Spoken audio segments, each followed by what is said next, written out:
Olá pessoal, bom dia, boa tarde, boa noite, tudo bem com vocês? Espero que sim. Eu sou o professor Celso Falsini e tenho mais de 20 anos na área de educação, como professor e coordenador em faculdades e universidades de São Paulo, Rio de Janeiro e Minas Gerais.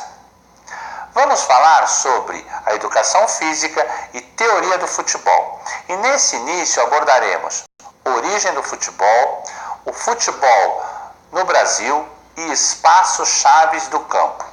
Preparados para começarmos? A hora é essa. Origem do futebol. A origem desse esporte possui diferentes versões. Há indícios que apontam o surgimento de um esporte com características semelhantes ao futebol praticado nos países asiáticos, há aproximadamente 3.000 anos antes de Cristo. Na China, existem registros que esse protótipo de futebol era praticado como um treino militar. Em contrapartida, no Japão, existia o kemari. Na Grécia Antiga, os gregos criaram um esporte também semelhante ao futebol, chamado epísquiros. Os soldados na cidade de Esparta jogavam com uma bola feita com bexiga de boi recheada com areia ou terra. Os registros afirmam com o domínio dos romanos sobre os gregos. Isso fez com que eles adotassem o esporte grego, entretanto, de cunho bem mais violento, chamado de rasparstum.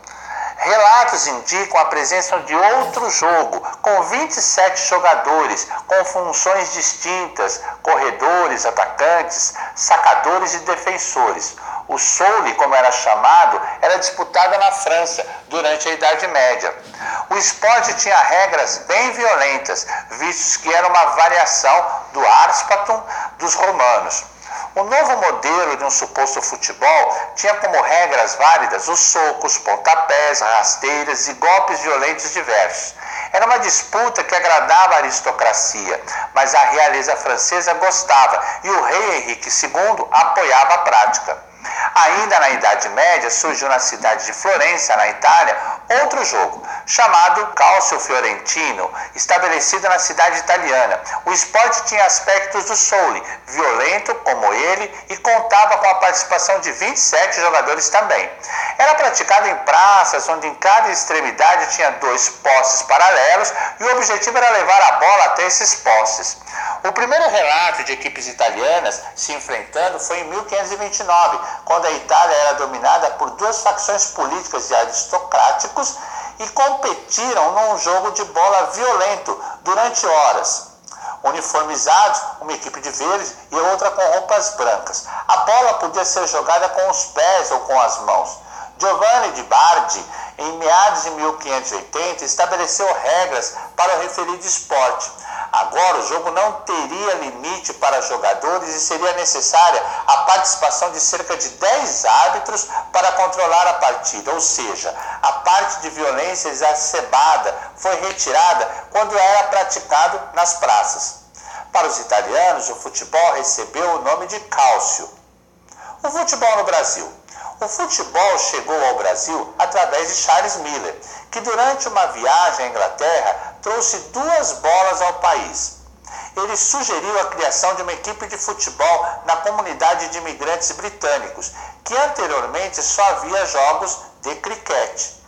Miller criou o São Paulo Athletic Club em 1894. Em 1898 surgiu a Associação Atlética Mackenzie College. Em pouco tempo, o esporte conquistou adeptos no país, mas primeiramente atraiu os mais abastados e somente depois chegou às classes mais pobres do país. Em 1923, o Vasco se uniu com outras equipes do subúrbio do Rio para que jogadores de baixa renda pudessem praticar futebol. Os negros só passaram a ser aceitos no futebol em 1920.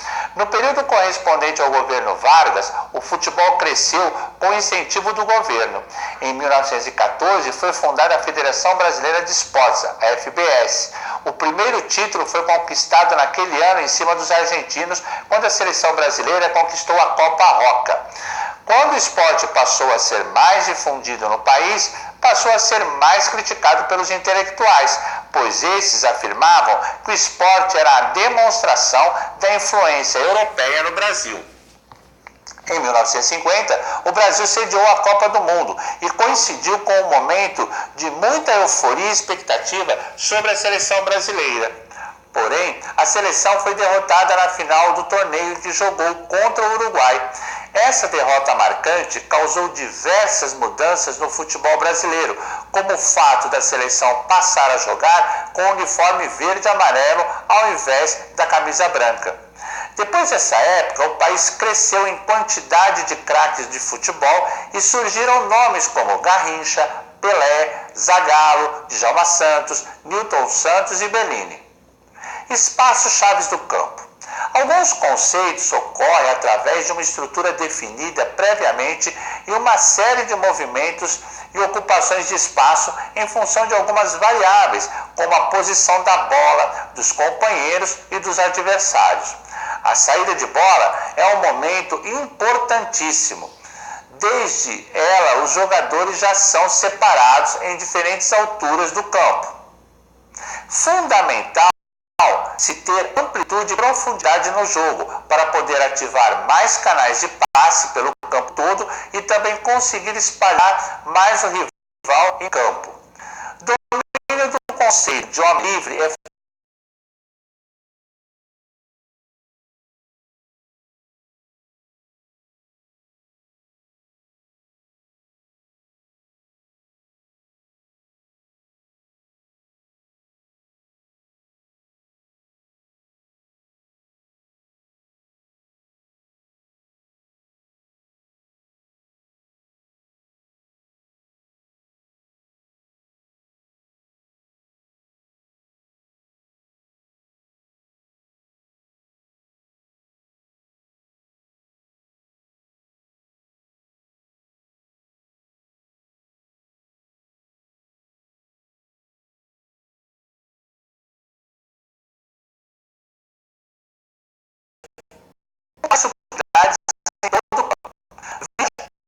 estar juntos. Esse modelo tem como um dos objetivos que a equipe se mantenha junta, seja na fase de saída de bola ou construção de jogo. A coesão facilita em caso de perda de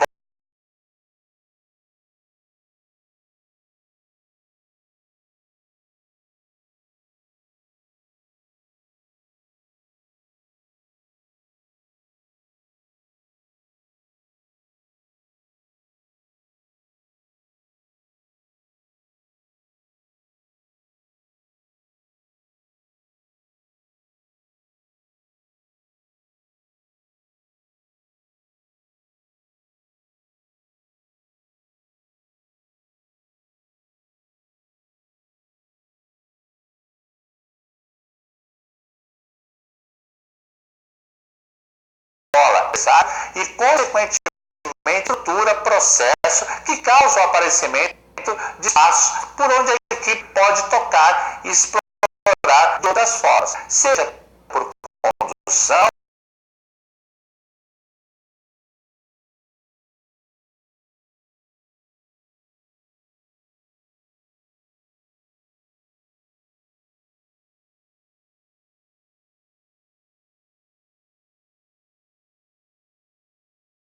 ou